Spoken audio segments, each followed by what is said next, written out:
Konnichiwa. Watashi no name wa James desu. My name is James.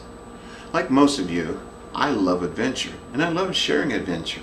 Adventure helps us grow and appreciate our life and appreciate people.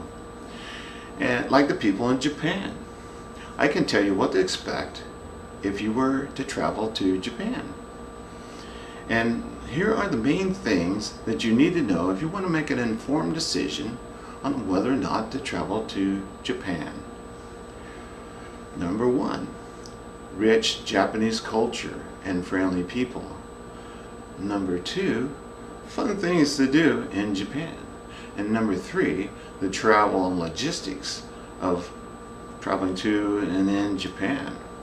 Now, Japan has brought us so much rich culture and friendly people. The samurai, shoguns, karate, judo, silk, kimonos, poetry, and even words like tsunami. The Japanese are among the most polite and friendly people in the world. When you go into the new Otani Hotel, you have a whole group of ladies there just to greet you and smile as you come in the place.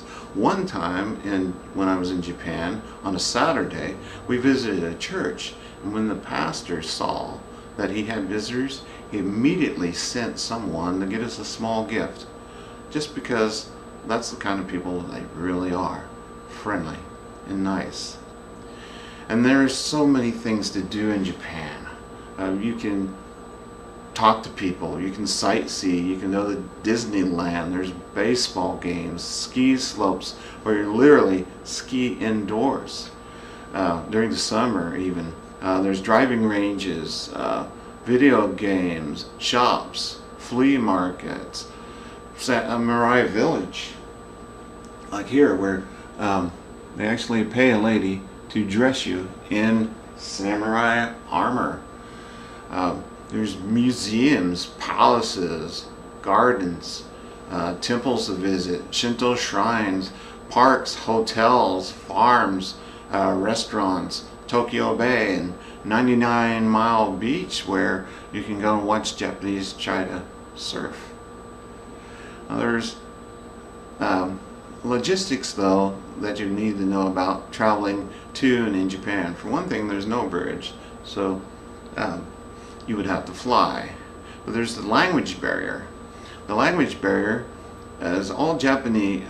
You need to know that all Japanese study English in school, and that many are very good at English. Some are not. However, Japanese may be embarrassed to try to speak in English if they are afraid that they may make a mistake. So you need to get them to relax, and once you do that, then they'll speak English with you really well. There are English signs everywhere you go, especially in restaurants. Then money. You're going to need Japanese money, so you can exchange your money at the airport when you arrive in Japan. You can use credit cards, but a caution, you must contact your credit card holder and make sure that they know that you're traveling abroad, so they don't cut off your card like may have happened to me once. And also, you need to know that the ATMs won't give you money back. You can't get cash back like you would at Walmart here in the States. Your driver's license also isn't going to be any good, since the Japanese drive on the opposite side of the road. And so you're going to either have to walk or use public transportation like a taxi, bus, a train, or rickshaw.